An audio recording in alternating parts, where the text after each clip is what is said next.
पहला सवाल मेरा रवि भट्ट जी आपसे ही होगा।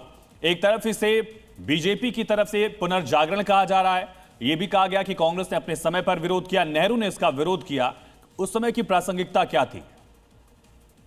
देखिए, जिस समय ये मंदिर बनाने की बात आई थी 1950 के आसपास, उस समय जो सबसे बड़ी बात थी धन की समस्या थी कि धन कहां से आएगा।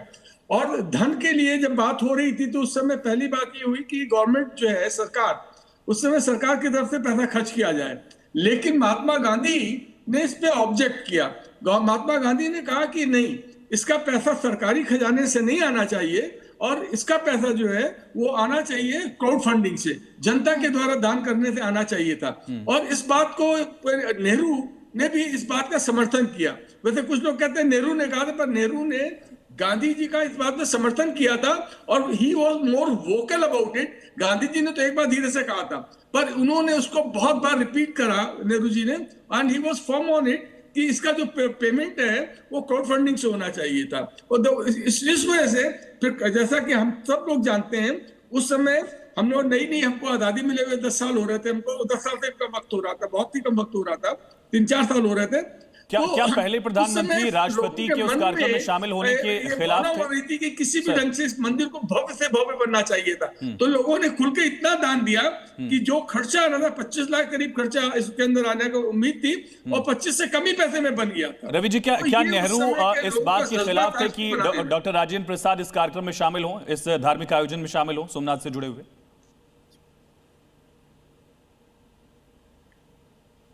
डॉक्टर रवि सर, आवाज मिल रही है क्या आपको? चलिए, यही मेरा सवाल प्रोफेसर सतीश से होगा। सतीश सर, अगर आपको आवाज मिल रही हो। नहीं, देखिए, सोमनाथ की जो सच्चाई है उसमें तथ्यों को कहीं ना कहीं तोड़ मरोड़ के पेश किया जा रहा है। गांधी जी की हत्या कब हुई? सोमनाथ का नवनिर्माण की बात 1951 से शुरू होकर के 1962 में हुई। गांधी जी की हत्या तो है ही नहीं। गांधी जी वहां नहीं है कि गांधी जी ने उनका विरोध किया। दूसरी बात आपको यह देखना पड़ेगा कि जब सोमनाथ का पुनर्निर्माण हो रहा है तो देश के प्रधानमंत्री कहीं ना कहीं नेहरू जी हैं, और देश के प्रधानमंत्री अगर नेहरू जी हैं तो बिना उनकी सहमति के इसका निर्माण पूरा नहीं हो सकता था। दूसरी बात, मेरा कहना यह है कि आज जो बीजेपी सरकार जो शौर्य यात्रा निकाल रही है, कहीं ना कहीं सोमनाथ का जो इतिहास है उस इतिहास में कुछ चीजें हमको सीखनी चाहिए। यह भी एक सच्चाई है कि 5000 की भीड़ जो गजनी लेकर के आया और कहीं ना कहीं आस्था के रूप में वहां सोमनाथ में 50,000 लोगों की भीड़ इकट्ठा थी, उनके एक अंदर एक आस्था थी, उनको एक उम्मीद थी कि कहीं ना कहीं सोमनाथ में जो एक आस्था के रूप में जो भगवान है वो उनकी रक्षा करेंगे। मेरा मानना यह है कि धर्म और राजनीति को अलग रखना चाहिए। धार्मिक मुद्दे अलग हैं, सरकार के काम अलग हैं, तमाम इतिहास इन खामियों से भरा पड़ा है। कहीं ना कहीं आप अशोक का भी काल देखेंगे, कह रहे हैं कि धर्म और राजनीति को अलग रखना चाहिए, ये बात मैंने मानी। लेकिन प्रोफेसर संदेश कुमार, मेरा सवाल आपसे ये है, सोमनाथ हमारा इतिहास रहा है, अगर शौर्य यात्रा निकाली जा रही है, भारतीय जनता पार्टी या केंद्र सरकार बढ़ चढ़कर इसका प्रचार कर रही है, तो इसमें क्या दिक्कत है? सनातन की बात ही तो की जा रही है, हिंदुस्तान में ही तो सनातन की बात की जाएगी ना। देखिए, निश्चित रूप से आपका बहुत विषय ये आप जो उठा रहे हैं बहुत महत्वपूर्ण है। आप देखिए, ये विवाद ऐसा नहीं है पहली बार यहाँ उठ रहा है कि धर्म और राजनीति साथ चल सकते हैं नहीं चल सकते हैं। अगर महात्मा गांधी का संदर्भ हम लेते हैं तो वो ऐसे व्यक्ति थे जो हमेशा इसको बोलते रहते थे, धर्म राजनीति बिल्कुल साथ चल सकती है और चलना भी चाहिए। जिस राजनीति में धर्म का स्थान नहीं है वो राजनीति नहीं रहती है, वहां सेवा का भाव खत्म हो जाता है। उन्हीं महात्मा गांधी का जो भी हम एग्जाम्पल की बात कर रहे थे, उदाहरण दे रहे थे, उन्हीं बात कर रहा हूँ। तो अगर आज जो सामने दिख रहा है, जो परिलक्षित हो रहा है बेसिकली, उसके पीछे का जो पूरा डिबेट है वो यही बार बार कहने की सरकार को आगे नहीं आना चाहिए, सरकार को ऐसे कार्यों में हाथ में लगाना चाहिए। ये मुझे लगता है कि नैरेटिव आप जो प्रोजेक्ट कर रहे हैं सेकुलरिज्म के नाम पे, आप ये कह सकते हैं कि पूरे वर्ल्ड वाइड जो कॉन्सेप्ट वेस्ट का जो इम्पोज करने की कोशिश कर रहे हैं, इवन वेस्टर्न कंट्रीज जो पूरा सेकुलरिज्म कॉन्सेप्ट है, धर्मनिरपेक्षता कॉन्सेप्ट लेके आए हैं, मॉडर्न जो सेकुलरिज्म कॉन्सेप्ट लेके आए हैं, वो खुद धर्म को फॉलो करते हैं। अब उनके यहाँ जाकर देखिए कितना क्रिश्चियनिटी डीप रूटेड है उनके पूरे सिस्टम में, पॉलिटिकल सिस्टम बात कर रहा हूं। तो भारत में अगर भारतीयता की बात नहीं की जाएगी, सनातन की बात नहीं की जाएगी, किस देश में जाके की जाएगी? सवाल ये है। तो यहाँ सवाल ये नहीं है कि विरोध होना चाहिए या नहीं, लेकिन हाँ सवाल यह है क्या दूसरे धर्मों का विरोध होना चाहिए? बिल्कुल नहीं, विरोध नहीं होना चाहिए। लेकिन ये है कि अपने धर्म के बारे में बात करना, उसमें शामिल होना, मुझे लगता नहीं कोई गलत है। ठीक, मेरा मानना ही है। ठीक है, इसी पर सवाल नवल किशोर दास आपसे मेरा होगा। सर, सेकुलरिज्म के नाम पर, वोट बैंक के नाम पर सांस्कृतिक विरासत का उद्धार, इसका विरोध करना कितना जायज है? मन जी। जी बंधु, देखो ऐसा है, जब से देश स्वतंत्र हुआ तब से लेके अभी तक कुछ लोगों की वैचारिकता ऐसी रही कि जितना भी हिंदुओं को और वैदिक सनातन संस्कृति को अपमानित किया जाए, उनको लगता था उतना ही राजनीतिक लाभ मिलेगा।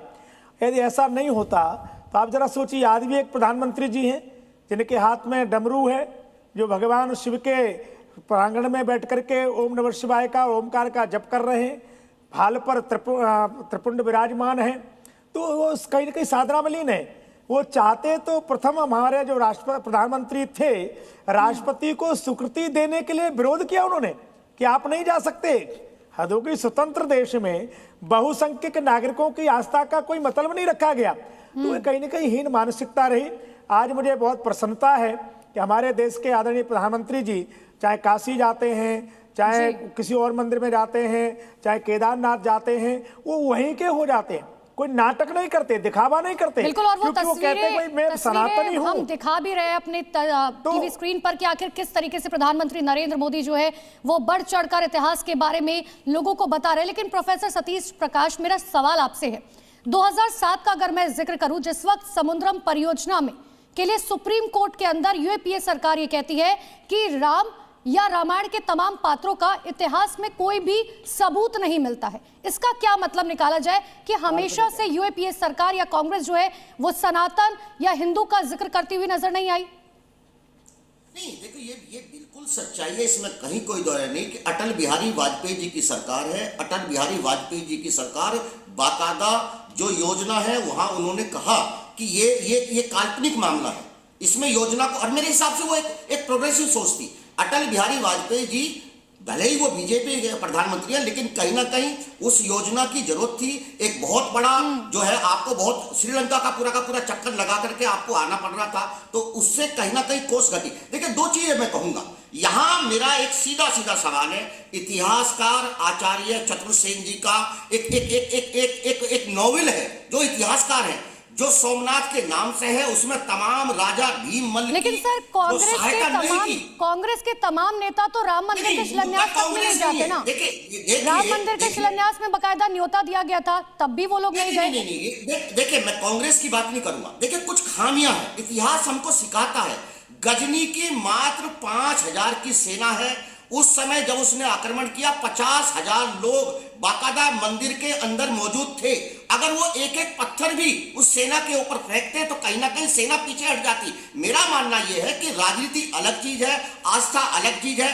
राजा भीममल का साथ जो छोटे छोटे स्थानीय लोग हैं, उन्होंने बिल्कुल नहीं दिया। वहां विमल साहब ही एक करेक्टर, जो उनके फाइनेंस मिनिस्टर है, उनके भी एक